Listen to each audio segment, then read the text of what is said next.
136ನೇಯ ಮನ್ ಕಿ ಬಾತ್ ಕಾರ್ಯಕ್ರಮವನ್ನು ಶಿವಾಜಿನಗರ ವಿಧಾನಸಭಾ ಕ್ಷೇತ್ರದ ಸಂಪಂಗಿ ರಾಮನಗರದಲ್ಲಿ ನಾನು ನಮ್ಮ ಪಕ್ಷದ ಅಧ್ಯಕ್ಷರಾಗಿರುವಂತಹ ಸಪ್ತಗಿರಿ ಅವರು, ಗೌತಮ್ ಅವರು, ನಮ್ಮೆಲ್ಲ ಪ್ರಮುಖರೊಂದಿಗೆ, ನಮ್ಮ ದೇವಾಂಗ ಸಮಾಜದ ಅಧ್ಯಕ್ಷರು, ಕಾರ್ಯಕರ್ತರೊಂದಿಗೆ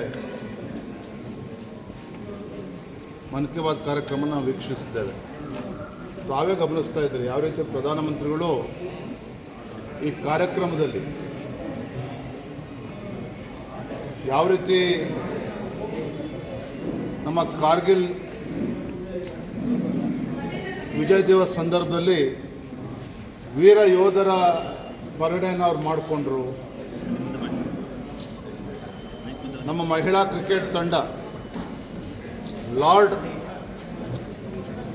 ಏನು ಟೆಸ್ಟ್ ಮ್ಯಾಚನ್ನು ಗೆದ್ದರು, ಅದನ್ನು ಕೂಡ ಉಲ್ಲೇಖ ಮಾಡಿದರು. PV ಸಿಂಧು ಅವರು ಜಪಾನಲ್ಲಿ ಏನು ಗೋಲ್ಡ್ ಮೆಡಲ್ನ ತೆಗೆದುಕೊಂಡರು ಶಟಲ್ ಬ್ಯಾಡ್ಮಿಂಟನಲ್ಲಿ, ಅದನ್ನು ಕೂಡ ಉಲ್ಲೇಖ ಮಾಡಿದರು. ಭಾಳ ವಿಶೇಷ ಅಂತ ಹೇಳಿದ್ರೆ ಇಂಟರ್ನ್ಯಾಷನಲ್ ಫಿಸಿಕ್ಸ್ ಒಲಿಂಪಿಯಾಡ್ ಅಲ್ಲಿ ಭಾರತದ ನಮ್ಮ ಯುವಕರ ಸಾಧನೆ ಬಗ್ಗೆಯೂ ಕೂಡ ಶ್ಲಾಘನೆಯನ್ನು ಮಾಡಿದರು. ಮತ್ತು ವಾಟರ್ ಕನ್ಸರ್ವೇಷನ್ ಬಗ್ಗೆ ಮಾತನಾಡಿದ್ರು. ಈ ರೀತಿ ನಾನಾ ವಿಚಾರಗಳ ಬಗ್ಗೆ ಈ ದೇಶದ ಜನರ ಗಮನವನ್ನು ಸೆಳೆಯುವಂಥ ಕೆಲಸ ಮಾಡಿದ್ದಾರೆ. ಭಾಳ ಅಪರೂಪವಾಗಿರ್ತಕ್ಕಂಥ ಕಾರ್ಯಕ್ರಮ. ಆಮೇಲೆ ಕಾರ್ಯಕರ್ತರೊಂದಿಗೆ ಇಲ್ಲಿ ಬಂದು ನೋಡೋದಕ್ಕೆ ಅವಕಾಶ ಸಿಕ್ಕಿರ್ತಕ್ಕಂಥ ನನಗೆ ತುಂಬ ಸಂತೋಷ ಆಗಿದೆ. ಅಧಿವೇಶನ ಅಂತೇಳಿ CM ಈಗಷ್ಟೇ ಹೇಳಿದ್ದಾರೆ. 10 ಜನ ನಡೆಸ್ತೀವಿ BJP ರಾಜ್ಯದ ಅನೇಕ ಜ್ವಲಂತ ಸಮಸ್ಯೆಗಳ ಬಗ್ಗೆ ಅಧಿವೇಶನದಲ್ಲಿ ಕೇವಲ ಚರ್ಚೆ ಮಾಡುವಂಥದ್ದಷ್ಟೇ ಅದಕ್ಕೆ ಉತ್ತರವನ್ನು ಕೂಡ ಕಂಡುಕೊಳ್ಬೇಕಾಗಿದೆ. ನಾವು ಕೂಡ ನಮ್ಮೆಲ್ಲ ಶಾಸಕರು, ವಿಧಾನ ಪರಿಷತ್ ಸದಸ್ಯರು ಎಲ್ಲರನ್ನೂ ಕೂಡ ಒಂದಿನ ಸಭೆಯನ್ನು ಕೂಡ ನಾವು ಕರೆಯೋದಿದ್ದೇವೆ. ನಾನು ಅಶೋಕ್ ಅವ್ರ ಜೊತೆಲಿ ಮಾತನಾಡ್ತೇನೆ, ವಿರೋಧ ಪಕ್ಷದ ನಾಯಕರ ಜೊತೆಯಲ್ಲಿ. ಈ ಅಧಿವೇಶನವನ್ನು ಭಾರತೀಯ ಜನತಾ ಪಾರ್ಟಿ ಹಾಗೂ JDS ಒಟ್ಟಾಗಿ ಒಂದಾಗಿ ಕಾಂಗ್ರೆಸ್ ಪಕ್ಷವನ್ನು ಎದುರಿಸಬೇಕಾಗ್ತದೆ, ಆಡಳಿತ ಪಕ್ಷವನ್ನು ಎದುರಿಸಬೇಕಾಗ್ತದೆ. ಸಮಸ್ಯೆಗಳ ಬಗ್ಗೆ ಚರ್ಚೆನೂ ಕೂಡ ಆಗಬೇಕಾಗ್ತದೆ. ಕನಕಪುರದ ಮಾಡಕ್ಕೆ ಹೊರಟಿರ್ತಕ್ಕಂಥ ಏರ್ಪೋರ್ಟ್ ಇರ್ಬೋದು, ರಾಜ್ಯದಲ್ಲಿರುವಂತಹ ಬರದ ಪರಿಸ್ಥಿತಿ ಇರ್ಬೋದು, ಇವೆಲ್ಲದರ ಬಗ್ಗೆ ಕೂಡ ನಾವು ಚರ್ಚೆ ಮಾಡ್ತೇವೆ. ಪಾದಯಾತ್ರೆ ಅಧಿವೇಶನಕ್ಕೆ ಮುನ್ನ ಮಾಡಬೇಕು ಮಾತನಾಡ್ತೇವೆ. ಯಾಕಂದರೆ ಈಗಾಗಲೇ ನೋಡಿದ್ರಿ, ಮಾನ್ಯ ಮಾಜಿ ಪ್ರಧಾನಮಂತ್ರಿಗಳು ಅವರ ದೇವೇಗೌಡರ ಧರ್ಮಪತ್ನಿಯವರು ಚೆನ್ನಮ್ಮನವರು ತೀರ್ಕೊಂಡ ನಂತರದಲ್ಲಿ ನಮ್ಮ ಮತ್ತೆ ಚರ್ಚೆ ಮಾಡಲಿಕ್ಕೆ ಸಾಧ್ಯ ಆಗಿಲ್ಲ.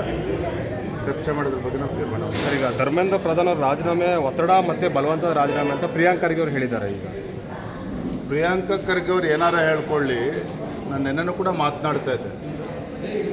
ದೆಹಲಿನಲ್ಲಿ ಕಾಂಗ್ರೆಸ್ ಪಕ್ಷದ ಮುಖಂಡರಲ್ಲಿ ತಮ್ಮ ಪಕ್ಷದ ಹೋರಾಟಕ್ಕೆ ಅಥವಾ ರಾಹುಲ್ ಗಾಂಧಿ ಅವರ ಹೋರಾಟಕ್ಕೆ ಸಂದ ಜಯ ಅಂತೇಳಿ ಮಾತನಾಡ್ತಾ ಇದ್ದಾರೆ. ಮತ್ತೊಂದು ಕಡೆ ಬೇರೆ ಬೇರೆ ಸಂಘಟನೆಗಳು ತಮ್ಮ ಗೆಲುವು ಅಂತೇಳಿ ಬಿಂಬಿಸ್ತಕ್ಕಂಥ ಪ್ರಯತ್ನ ಮಾಡ್ತಾ ಇದ್ದಾರೆ. ವಾಸ್ತವಿಕ ಸತ್ಯ ಏನು ಅಂತ ಹೇಳಿದರೆ, ಗೌರವಾನ್ವಿತ ಧರ್ಮೇಂದ್ರ ಪ್ರಧಾನ್ರವರು, ಮಾಜಿ ಸಚಿವರು ಏನಿದ್ದಾರೆ, ಉನ್ನತ ಶಿಕ್ಷಣ ಸಚಿವರು, ಏನು ನೀಟ್ ವಿಚಾರವನ್ನು ತೆಗೆದುಕೊಂಡು ದೇಶದಲ್ಲಿ ಒಂದು ಅರಾಜಕತೆ ಸೃಷ್ಟಿ ಮಾಡೋದಕ್ಕೆ ಕೆಲವು ಪಟಭದ್ರ ಶಕ್ತಿಗಳು ಏನು ಹುನ್ನಾರವನ್ನು ನಡೆಸಿದ್ರು. ಅದಕ್ಕೆ ಇತಿಶ್ರೀ ಹಾಡಬೇಕು, ಅದಕ್ಕೆ ಅವಕಾಶನ ಕೊಡಬಾರ್ದು, ಮತ್ತು ಪಾರದರ್ಶಕವಾಗಿ ತನಿಖೆ ಆಗಬೇಕು. ಏನು ಪ್ರಧಾನಮಂತ್ರಿಗಳ ಇಚ್ಛೆ ಇದೆ, ತನಿಖೆ ಆಗಬೇಕು. ಎಲ್ಲ ವಿಚಾರವನ್ನು ಕಣ್ಮುಂದೆ ಇಟ್ಕೊಂಡು ಧರ್ಮೇಂದ್ರ ಪ್ರಧಾನ್ ಅವರು ರಾಜೀನಾಮೆ ಕೊಟ್ಟಿದ್ದಾರೆ. ಇದ್ರ ಜೊತೆಯಲ್ಲಿ ಉನ್ನತ ಶಿಕ್ಷಣ ಅಂತಕ್ಕಂಥ ಒಂದು ಮಹತ್ವವಾಗಿರ್ತಕ್ಕಂಥ ಒಂದು ಇಲಾಖೆ ಪೋರ್ಟ್ಫೋಲಿಯೋ ನಮ್ಮ ರಾಜ್ಯದವರೇ ಆಗಿರುವಂತಹ ಪ್ರಹ್ಲಾದ್ ಜೋಶಿಜಿಯವರಿಗೆ ಸಿಕ್ಕಿರುವಂಥದ್ದು. ಯಾಕೆಂದರೆ ಇದು ಒಳ್ಳೆಯ ಅವಕಾಶ. ಅದು ಪ್ರಹ್ಲಾದ್ ಜೋಶಿಜಿಯವರು ಅಂತ ಹೇಳಿದರೆ ಅಪಾರವಾಗಿರ್ತಕ್ಕಂಥ ಅನುಭವ ಇರುವಂಥ ಒಬ್ಬ ರಾಜಕಾರಣಿ. ಹಿಂದೆ ಪಾರ್ಲಿಮೆಂಟ್ ಅಫೇರ್ಸನ್ನು ಕೂಡ ನಿಭಾಯಿಸಿದ್ರು, ಬೇರೆ ಬೇರೆ ಇಲಾಖೆಗಳನ್ನು ನಿಭಾಯಿಸಿರ್ತಕ್ಕಂಥ ಒಂದು ಅನುಭವ ಕೂಡ ಇವತ್ತು ಮಾನ್ಯ ಪ್ರಹ್ಲಾದ್ ಜೋಶಿಜಿ ಅವ್ರಿಗೆ ಇರುವಂಥದ್ದು. ನನಗೆ ಸಂಪೂರ್ಣ ವಿಶ್ವಾಸ ಇದೆ, ಇಂಥ ಮಹತ್ವವಾಗಿರ್ತಕ್ಕಂಥ ಇಲಾಖೆ ಏನು ಇಡೀ ದೇಶದಲ್ಲಿ ಉನ್ನತ ಶಿಕ್ಷಣ ಒಂದು ಇಲಾಖೆ ಬಗ್ಗೆ ಚರ್ಚೆ ಆಗ್ತಾಯಿದೆ, ಇದನ್ನು ಇನ್ನೂ ಸುಗಮವಾಗಿ ಸರಿದಾರಿಯಲ್ಲಿ ತೆಗೆದುಕೊಂಡು ಹೋಗ್ತಕ್ಕಂಥ ಕೆಲಸವನ್ನು, ಸುಧಾರಣೆಗಳನ್ನು ಮಾಡುವಂಥ ಕೆಲಸವನ್ನು ಗೌರವಾನ್ವಿತ ಪ್ರಹ್ಲಾದ್ ಜೋಶಿಜಿಯವರ ನೇತೃತ್ವದಲ್ಲಿ ಆಗ್ತದೆ ಅನ್ನೋ ಸಂಪೂರ್ಣ ವಿಶ್ವಾಸ ನಮಗೂ ಇದೆ. ಅದರ ಲಾಭ ದೇಶಕ್ಕೂ ಆಗ್ತದೆ, ಕರ್ನಾಟಕ ರಾಜ್ಯಕ್ಕೂ ಕೂಡ ಆಗ್ತದೆ. ಸರ್, ಪಡಿತರ ಅಕ್ಕಿ ಕಾಳಸಂತೆಯಲ್ಲಿ ಮಾರಾಟ ಆಗ್ತಾ ಇರೋದು ಮತ್ತು ಕೇರಳಕ್ಕೆ ಹೋಗ್ತಾ ಇರ್ತಕ್ಕಂಥ ಅಕ್ಕಿ ಸಂಬಂಧಪಟ್ಟಂತೆ ಖುದ್ದು ಆಹಾರ ಇಲಾಖೆಯ ಕಾರ್ಯದರ್ಶಿಯವರು ಆಯುಕ್ತರಿಗೆ 415 ಜನರ ಹೆಸರನ್ನು ಉಲ್ಲೇಖ ಮಾಡಿ ಪತ್ರ ಬರೆದಿದ್ದಾರೆ. ಪತ್ರ ಬರೆದು 3 ತಿಂಗಳಾದರೂ ಕೂಡ ಈವರೆಗೂ ಒಂದು ಸಣ್ಣ ಕ್ರಮ ಕೂಡ ತಗೊಂಡಿಲ್ಲ. ಸಾಫ್ಟ್ವೇರ್ ಯಾಕೆ ಅಂತ ಈ ಅಕ್ರಮದ ಭಾಗಿಯಾದವರು ಅಕ್ರಮಗಳಿಗೆ ಕಾಂಗ್ರೆಸ್ ಸರ್ಕಾರಕ್ಕೆ ಒಂದು ಅವಿನಾಭಾವ ಸಂಬಂಧ ಹಿಂದಿನಿಂದಲೂ ಕೂಡ ಇದೆ. ಈ ರೀತಿ ಲೂಟಿಕೋರರನ್ನ ರಕ್ಷಣೆ ಮಾಡುವಂಥ ಕೆಲಸ ಕಾಂಗ್ರೆಸ್ ಸರ್ಕಾರ ಹಿಂದಿನಿಂದಲೂ ಕೂಡ ಮಾಡ್ಕೊಂಡು ಬಂದಿರುವಂಥದ್ದು. ಗ್ಯಾರಂಟಿ ಅಂತ ಹೇಳ್ಕೊಂಡು ರಾಜ್ಯದಲ್ಲಿ ಇವತ್ತು ಅಭಿವೃದ್ಧಿ ಶೂನ್ಯ, ಇವತ್ತು ಯಾವುದೇ ಅಭಿವೃದ್ಧಿ ಕೆಲಸ ಕಾರ್ಯಗಳು ಆಗ್ತಾ ಇಲ್ಲ. ಗೃಹಲಕ್ಷ್ಮಿನಲ್ಲಿ ಸುಧಾರಣೆ ಮಾಡ್ತೇವೆ ಅಂತೇಳಿ ಅಲ್ಲೂ ಕೂಡ ಹಾಳುಗೆಡುವಂಥ ಕೆಲಸವನ್ನು ಕೂಡ ಆಗಿದೆ. ಇವೆಲ್ಲವೂ ಕೂಡ 12ನೇ ತಾರೀಕು ಅಥವಾ 13ನೇ ತಾರೀಕಿಂದ ಅಧಿವೇಶನ ಪ್ರಾರಂಭ ಆಗ್ತದೆ, ಚರ್ಚೆ ಆಗಬೇಕಾಗ್ತದೆ. ಸರಿಯಾದ ಚರ್ಚೆ ಆಗಿ ಅದಕ್ಕೆ ನ್ಯಾಯ ಕೊಡುವಂಥ ಕೆಲಸ ಕೂಡ ವಿಪಕ್ಷವಾಗಿ ನಾವು ಮಾಡ್ತೇವೆ. ಅಧಿವೇಶನದಲ್ಲಿ ಪ್ರಸ್ತಾಪ ಮಾಡ್ತಾರೆ ಸರ್ ಅನ್ನಭಾಗ್ಯ ವಿಚಾರವಾಗಿ. ದೊಡ್ಡ ಮಟ್ಟದಲ್ಲಿ 415 ಜನ ಅನ್ನಭಾಗ್ಯದ ಕೂಡ ಚರ್ಚೆ ಆಗ್ತದೆ, ಗೃಹಲಕ್ಷ್ಮಿ ಬಗ್ಗೆನೂ ಕೂಡ ಚರ್ಚೆ ಆಗ್ತದೆ, ಬರದ ಬಗ್ಗೆನೂ ಕೂಡ ಚರ್ಚೆ ಆಗ್ತದೆ.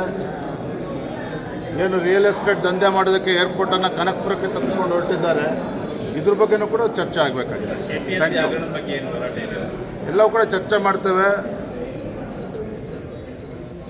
ದೇಶದಲ್ಲಿ ಇವತ್ತು ಯುವ ಜನತೆ ಜನತೆ ಅಂತ ನಾವೇನು ಹೇಳ್ತೇವೆ, ಸೂಕ್ಷ್ಮವಾಗಿ ಎಲ್ಲವನ್ನು ಕೂಡ ಗಮನಿಸ್ತಾ ಇದ್ದಾರೆ. ಇವತ್ತು KPSC ಇರ್ಬೋದು ಅಥವಾ ಯಾವುದೇ ಕಾಂಪಿಟೇಟಿವ್ ಎಕ್ಸಾಮ್ಸ್ ಇರ್ಬೋದು, KPSCನಲ್ಲಂತೂ ರಾಜ್ಯ ಸರ್ಕಾರ ಹಿಂದಿನಿಂದಲೂ ಕೂಡ ಸುಧಾರಣೆ ತರ್ತೇವೆ ಅಂತ ಹೇಳಿದ ಮೇಲೂ ಕೂಡ ಯಾವುದೇ ಒಂದು ಸುಧಾರಣೆ ತರೋದ್ರಲ್ಲಿ ಇವತ್ತು ರಾಜ್ಯ ಸರ್ಕಾರ ವೈಫಲ್ಯ ಆಗಿದೆ. ಮಾತೆತ್ತಿದ್ರೆ ಅಟಾನಮಸ್ ಬಾಡಿ ಅಂತೇಳಿ ಇದನ್ನು ಕೈ ಚೆಲ್ಲಿ ಕೂಡುವಂಥ ಕೆಲಸ ಕಾಂಗ್ರೆಸ್ ಸರ್ಕಾರ ಕೂಡ ಮಾಡ್ತಾ ಇದೆ. ಹಿಂದೆನೂ ಕೂಡ ಅಧಿವೇಶನದ ಚರ್ಚೆ ಆಗಿದೆ. ರಾಜ್ಯದ ಯುವಕರ ಭವಿಷ್ಯವನ್ನು ಕಣ್ಮುಂದೆ ಇಟ್ಕೊಂಡು ಇದನ್ನು ಒಂದು ಒಳ್ಳೆ ರೀತಿ ಚರ್ಚೆ ಮಾಡ್ತಾರೆ. Thank you. ಹೆಚ್ಚಿನ ವಿಡಿಯೋಗಳಿಗೆ ಪ್ರತಿಧ್ವನಿ ಯೂಟ್ಯೂಬ್ ಚಾನೆಲ್ ಸಬ್ಸ್ಕ್ರೈಬ್ ಮಾಡಿ, ಬೆಲ್ ಐಕಾನ್ ಕ್ಲಿಕ್ ಮಾಡಿ.